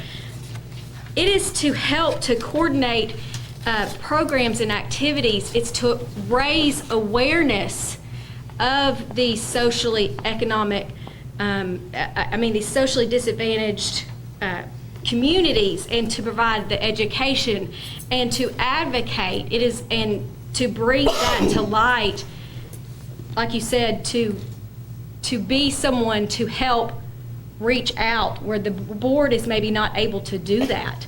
So it's not to make decisions. It's not to make policy for the city. That's what the people of Tullahoma elected you all to do. Right. Yep. It is to be an arm to bring information to you, to make a bridge for these socially disadvantaged, historically socially disadvantaged communities. So I do understand where you might want some more specificity as to what a historically disadvantaged community is, but that's not for a bylaws to put in there. I think that these are very much more specific bylaws than I think I've ever written before, because I think it's an extremely important thing to put in there. I do think that it is a difficult thing to define. So I don't think I can answer that question for you, because I think it's a different issue than maybe. But I think you addressed the question. When I was regarding the bylaws, it's not where, it is to give input, not to make decisions for the city. Does that make sense? Right, it wasn't necessarily a decision, because my understanding is none of the councils can make decisions for the city. It represents the city. Which I think is a great thing. Which I do, but at the same time, it's not our role as a body, as a government, to advocate. It's our job to fix the problems. And I understand that we do that. This is a great arm, and I think a great tool and a great resource, and I believe in it. You don't make the city. But I think that it can be, what is the advantage of having it under the city? Because I know what We all know where we all stand on things today in the group, but we don't know 10 years from now or 5 years from now what the next body's gonna say and promote under this group or any other group that represents the city.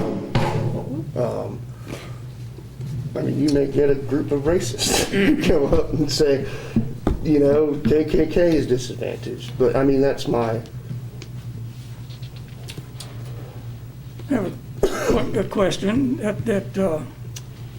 and like Alderman Perry, I have no problem with these bylaws. My question is, have this group considered organizing as a 501c3 as opposed to organizing as a council under the city?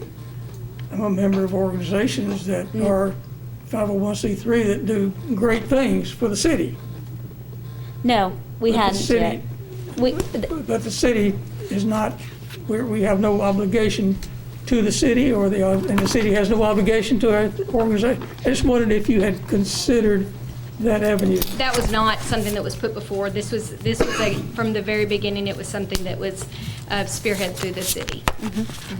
For 501c3, these bylaws would fit just fine. We'd have to adjust them because this is, I mean, and actually I was one of the founders of the Sports Council, where we started as a outshoot of the city and then we turned it into a 501c3. So I've gone through that process. So you do have to change it. Y'all did that mostly to get the we did it for the tax credit. Yeah. I have a comment. So, yes. So, no, that's not something that was addressed. It doesn't matter. Go ahead, Mr. Novi, I'll let you. I'll go first. I just think that it speaks volume for our city to be a part of this. And I think we do advocate to a certain extent our jobs, because we do advocate for the people in the city. I am part of the historically disadvantaged community. So I think this community council will make a diverse group of people feel inclusive to our city that has in the past felt like they were never a part of it. And I agree. That's why I wanted to start this as a member of that group. My comment is a little bit to echo Daniel's concerns. Role of government is to be a limited one. We should only be doing the things that which the private sector or a nonprofit cannot, will not, or should not do. And this just falls outside of the scope. The mission is beautiful, and I echo this in a meeting with Tisha this morning. I'm like Daniel. I can get behind it 100%. I just feel like it is inappropriate to be spearheaded by our city, and would be more appropriate as a 501c3. And in that vein, our city is now, if we do pass this, it's giving credence to the fact that overall we have, as governments, I think, failed a lot of our underrepresented communities. And by saying, hey, it's time for us to step up, and this is us stepping up and saying, we want to hear from you. And with that, yeah, that's it. Mr. Mayor, I would like to add, if everybody else is done, that I think it would speak more volumes to these people if we, as a body, put a plan of action together and said, this is what we are going to do. We're not going to rely on donations to fix Jefferson Street Park, which amazing, I'm not knocking them, but we are going to fix that. We are going to take care of the sidewalks. We are going to put emphasis on law and order in these areas. Absolutely. Those are things that the city government can do. We don't hand out scholarships. We don't, that's not our role. That's not what we're voting on right now. Right now, and we can vote against that if you'd like. But it's a function of possibly, if that goes through. It's not, I mean, if you, so the thing is, I agree with you, the strategic plan is necessary, on the same page with you on that. But don't you need to be able to get input from this community on that? Which we can still do with the group and with the, I'd like to make a motion to postpone this indefinitely I'll to second. allow, you finish, to allow a discussion over the merits of forming this council as an independent nonprofit community advocacy group versus under the umbrella of the city, and to discuss ways on how the city board and this group can work together but not under the umbrella of the city. And separately, I urge us to consider forming a committee that's comprised of board members and city staff and members of the committee to not only investigate but actually take action on issues of equal access and opportunity in the city. I second. We have a motion, proper motion, and it's been seconded. Motion by Alderman Berry, seconded by Alderman Almacher. And we're voting to, Just postpone. To postpone. okay. And the vote is to postpone action on this. So a yes vote would to be in favor of postpone, a no vote would be to in favor of voting tonight. The Alderman Berry's motion is to postpone. So a yes vote is to postpone.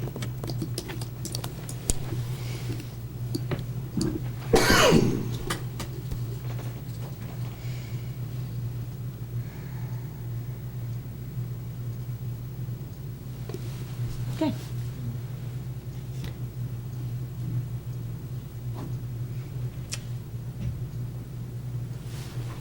The motion is to postpone. Mr. Mayor, can we follow up with an action to meet with the Diversity Council and the bylaws in the city and members of the board that want to?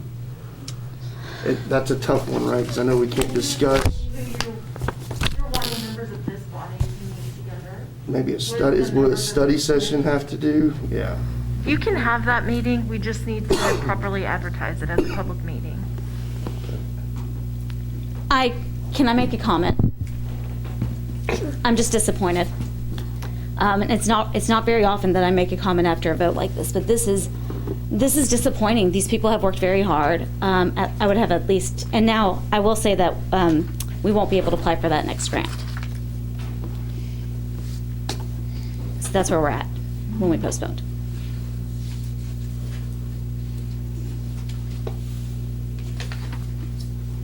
That's all.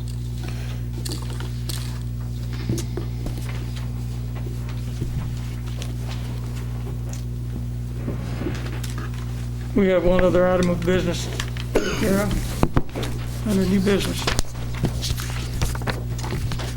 Item number 2122 is to approve the application for this group from the Nissan Foundation for Cultural Diversity and Inclusion for $29,200. Motion to postpone indefinitely. Motion to remove it from the agenda because we won't make the deadline. It's not happening. Remove it from the agenda. I need a second, right? Second. All in favor of removing from the agenda?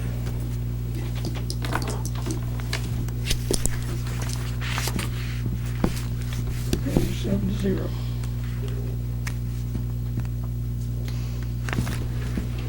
There's no other new business. We have one more item of business tonight, and that's the action on the.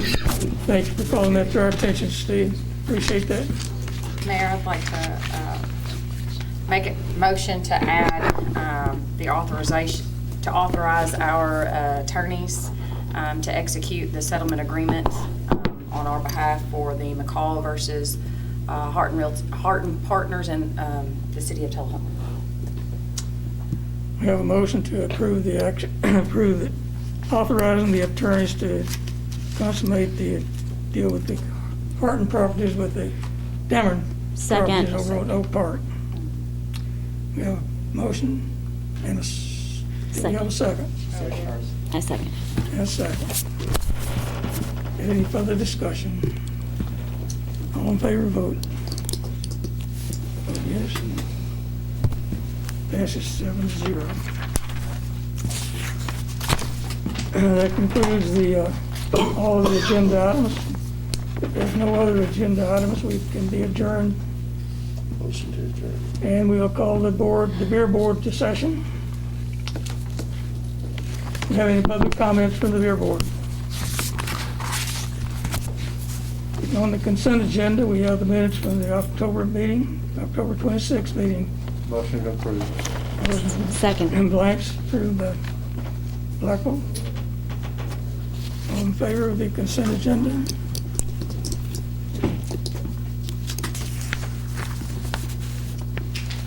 Seven zero. Is there any other old business? Is there any new business? Not the beer board will be adjourned. That concludes tonight's agenda. Except for study session. Now then,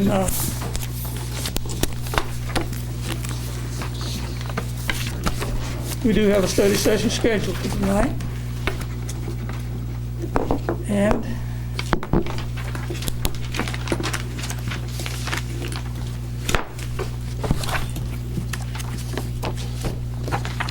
before we have a study session, I think we need some ground rules for our study session. I'm going to pass around some proposed, of course, with the study session, we're not voting, we're discussing. So I have some ground rules I'd like to just pass around.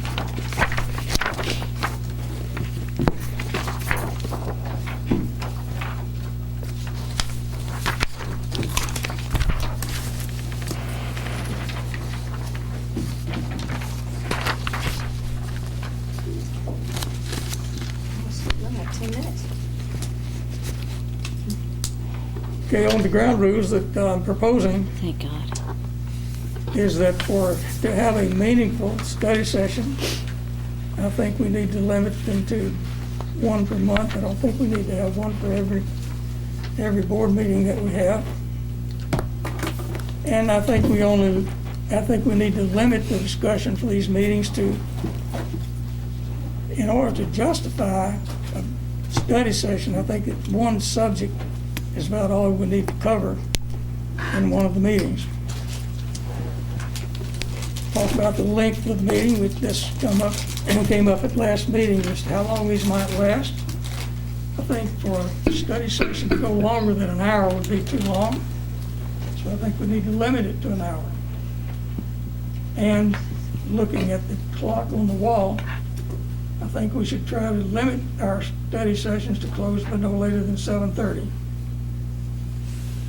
Robert's Rules of Order, I'd like to keep the rules in order and allow each member to speak, and each member to speak before the speaker speaks secondly. In other words, go around the room for everyone to have an opportunity to speak. Then if another person cares to speak again. Probably should set a time for each speaker. I don't have what's the right time. I don't know. We'll discuss that. I think we need to, one person may think we need to have a study session. We may have 6 people that don't think we need to have a study session. Or we may have 6 people that think we need to have a study session and one person that doesn't think we need to have a study session. So I think we should have the approval by the majority of the board before we have a study session. Of course, there'll be no votes taken during study session, and there'll be no minutes taken, so you get off light there. And I would like to ask that our city attorney and our city administrator participate in our board sessions because they may provide background information that none of us might have. Do these ground rules, I'd just like to get we're not voting, but I'd like to get a discussion going as to the comments. Mr. Mayor, I'm on board with everything except for the close no later than 7:30, considering that gives us all of 6 minutes this evening. And I'm okay with the 7:30, and I would be okay with postponing this to a night where our agenda wasn't so full. I think that's appropriate. I think one of the good things about having a study session, I hope, is that it will facilitate the board meetings that will go faster. So we have plenty of time to do a study session. Yes. I'm not trying to shortchange a study session at all, but in the interest here, some people are even bringing snacks tonight. Prepared. He was prepared. And I think that's appropriate. But I think with these guidelines, I think we can accomplish a lot with the study session and get on with the agenda for why we're having a study session. I think the thing that's been brought to our attention is that we need to look at evaluations for city employees. And I don't think we can do that tonight, but I think we can at least set the ground rules for, okay, when we set the study session for this, we know what the agenda is and we can get on with the business at hand. All of you have seen, can I get into just touch on the subject of the evaluation process?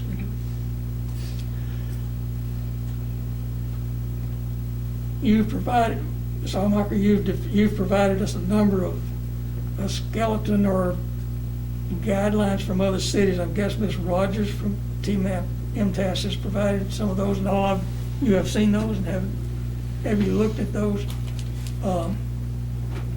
I've looked at them. They're all pretty much the same thing, and if you could take one, I wouldn't try to start picking things from one and pick one. You've pretty well covered it. I do have an issue with evaluating a senior manager at the level of detail that goes in, that are in those, all of those. I looked at there are 11 different categories for evaluation, and each category had 5 different evaluations to be scored from 1 to 5. That's 55 evaluations to be done. And one of the options was to provide, if you couldn't answer that, or you didn't observe that activity, you'd write NO, or not observed. And if a person has not observed someone for a period of time, it'd be hard pressed to answer them completely. So I think that's a great, I've got a packet that's got from how many different cities that we've looked at. For starters, for us to look at and adopt one. Adopt one or scale it down, and instead of having, well, here's the point that I'll make. I've looked at those questions to be evaluated, and some of the questions are very, very important, and they are spot on as to what we should be looking at to evaluate an employee. Critical to the city. Others are much less important. You can't have 55 of all the same importance. So some of them are much more important than others.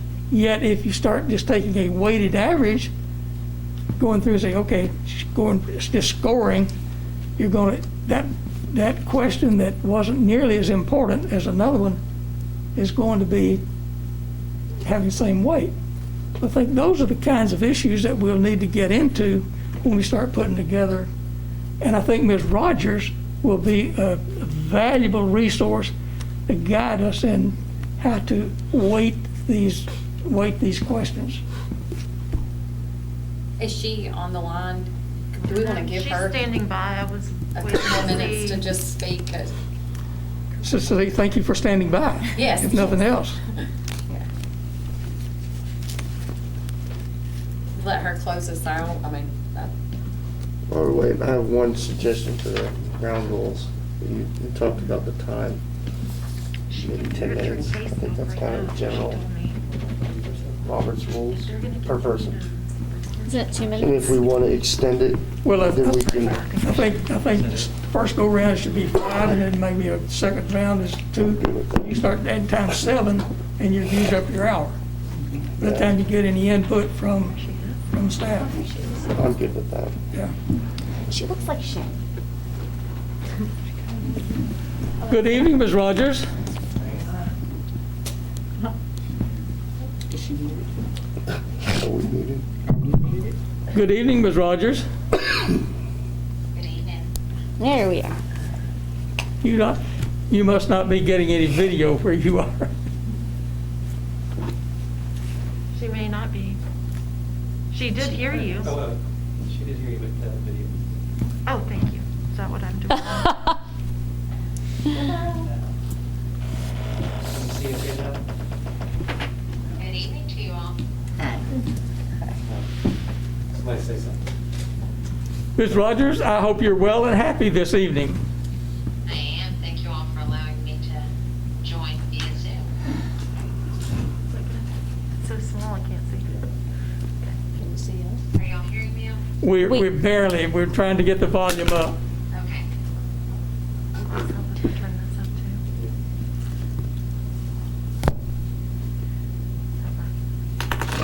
How's that? Are we hearing better? Yes. Hearing better. Good.